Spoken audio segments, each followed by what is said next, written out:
Recuerda que los últimos 14 incrementos se dan en base a conceptos alejados a la economía como la popularidad. Si estoy bajo en las encuestas, incremento la remuneración. Si estoy bajo en las encuestas, aprovecho el 1 de mayo, como hizo un expresidente, para incrementar la remuneración. Y lo cierto es que un incremento debe pasar por un establecimiento técnico. Fernando Varela, ex ministro de Trabajo, está en la línea con nosotros. Fernando, muy buenos días.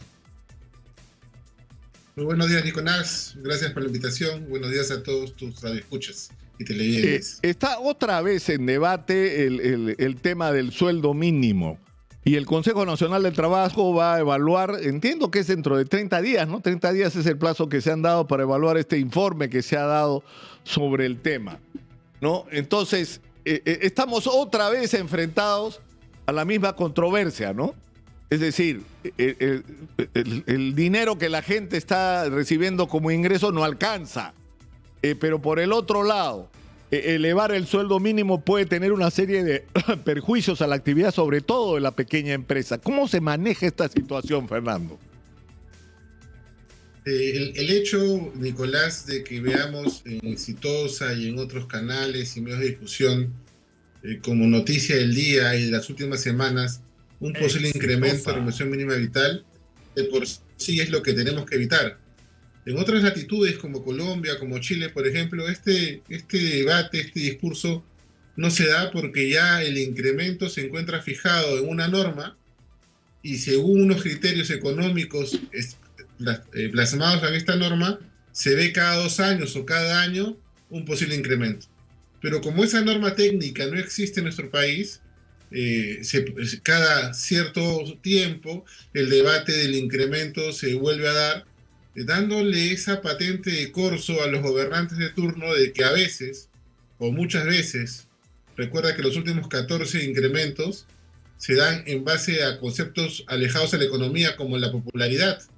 Si estoy bajo en las encuestas, incremento la remuneración. Si estoy bajo en las encuestas, aprovecho el 1 de mayo, como hizo un expresidente, para incrementar la remuneración. Y lo cierto es que un incremento debe pasar por un establecimiento técnico. Lo que ha pasado en el Consejo Nacional de Trabajo es que se ha establecido la reactivación de una comisión que va a elaborar una suerte de dictamen y se ha fijado un plazo de 30 días para establecer cuáles serían estos criterios para poder hablar de un posible incremento. Eso sí sería un mensaje positivo no solamente para las empresas, sino para los ciudadanos, en la medida que sería un paso para hablar por fin de la posibilidad de que todos los incrementos sean alejados de la política, claro, sino a través de criterios de la decisión política, ¿no? Claro. Claro, que no sea un instrumento de manipulación política con consecuencias, o sea, digamos, manejado con irresponsabilidad, por decirlo de alguna manera. Ahora, tú dices, Fernando, que esto debería manejarse con un criterio técnico. El criterio tiene que ser que tú tienes que establecer cuál es el mínimo que un trabajador debe ganar para tener una vida mínimamente digna. Y esto tiene que estar asociado a una determinada cifra que se debe actualizar no en función a decisiones políticamente arbitrarias, sino a índices como la inflación, la devaluación monetaria. Es decir, esos deberían ser los criterios y debería esto hacerse en plazos predeterminados, lo cual impide que los políticos metan la mano en este tema, ¿no? Por supuesto. En Colombia, por ejemplo, se fija cada 2 años y los criterios son, por ejemplo, la inflación, los criterios son el índice de productividad, el criterio es establecer que no puede haber aumento si hay una etapa de crisis climática, económica o social. Entonces son criterios en los cuales, como tú dices, Nicolás, alejamos a los gobernantes de turno para que este incremento, que además, que escuche la población, solamente beneficia lamentablemente al 2% de la población económicamente activa.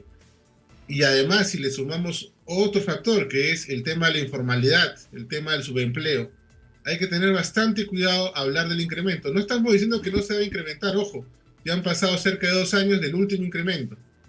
Pero cuando se quiere hacer gobierno, y en este caso estamos hablando de una comisión tripartita que involucra al Ministerio de Trabajo, a los órganos sindicales y empresariales, que también con su gesto van a ser gobierno, tenemos que aprovechar la oportunidad para que este debate social que se ha dado sobre el incremento sea un debate que se vaya por la parte técnica, pero que también tenga que ver con las posibles repercusiones.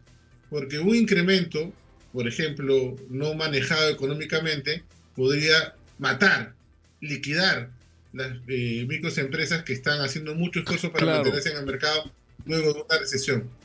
Claro, pero ¿cómo resuelves ese? Es decir, se está hablando, por ejemplo, entiendo que la posición de los representantes del mundo laboral en el Consejo Nacional del Trabajo están hablando de un aumento de alrededor de 1.784 soles, creo que es lo que están diciendo, ¿no es cierto? Que esa debería ser la cifra.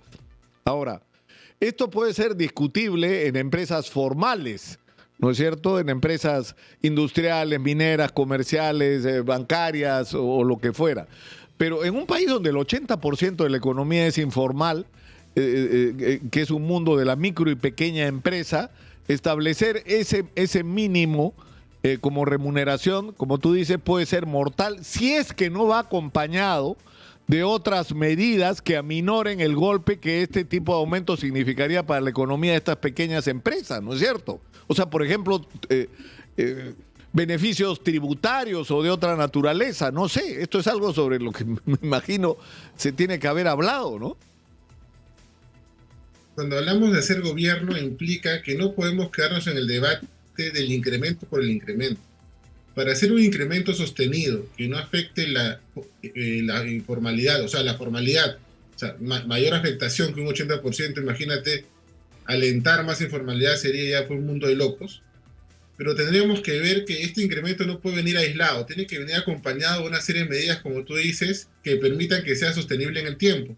Porque una política que nosotros proponemos, que te permita cada 2 años, por ejemplo, una comisión evaluar el incremento, que se aleja de la decisión política, tiene que ser sostenible en el tiempo y tiene que venir acompañada de una serie de mecanismos que permitan que un tipo de incremento no afecte más los índices de formalidad laboral.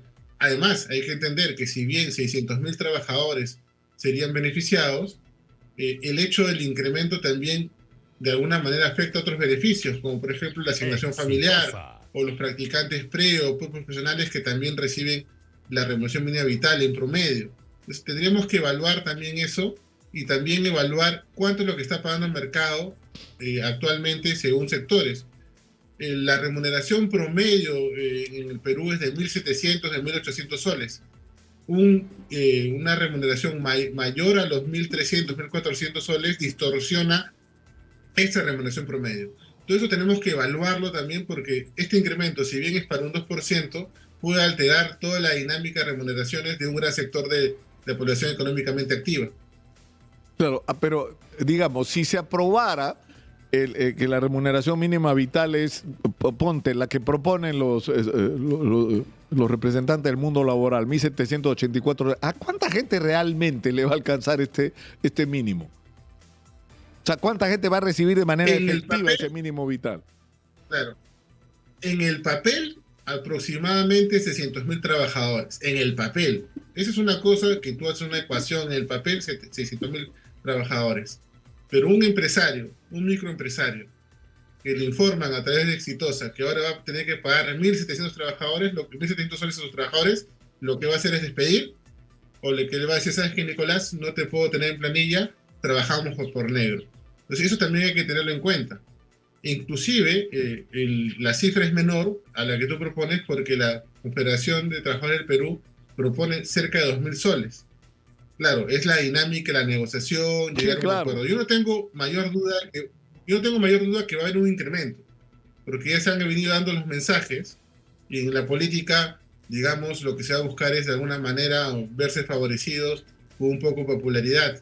Pero lo que tenemos que invocar es a las partes que están sentados en el Consejo, buscar ese mecanismo de tecnificación de una vez por todas para evitar el manoseo cada año o cada 2 años del incremento de la remuneración mínima vital. Ahora, para ti, Fernando, que estás involucrado en este tema, ¿cuál debería ser la cifra razonable del sueldo mínimo vital en un momento como este?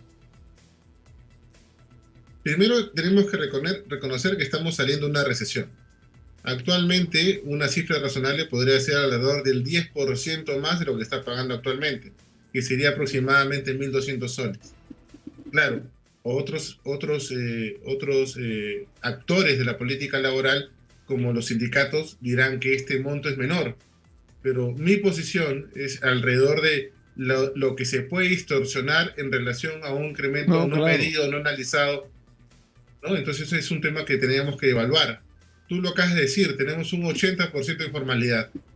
Las empresas pequeñas, micros, están porque la discusión, Nicolás, como siempre lo hemos dicho, sobre la revolución minera vital no es para las grandes empresas, sino son para las micros y pequeñas empresas. ¿Están preparadas para pagar eso? Las personas que tienen trabajadoras del hogar en su casa y que hay una ley que prácticamente homologa al régimen general, ¿están preparadas para pagar ese monto? La respuesta creo que es no. Entonces hay que tener mucho cuidado con cuál es el monto que se va a dar, porque todo puede distorsionar y crear más desorden en este tema de formalidad laboral. Fernando, te agradezco muchísimo por habernos atendido. Muy buenos días, un abrazo. Fernando Varela, el ministro de Trabajo, ha estado con nosotros. Hasta pronto, Nicolás. En el Zoom. Nos vamos a la pausa. Estamos en Exitosa 95.5 en la FM en Lima, canal 34 de Movistar. Volvemos.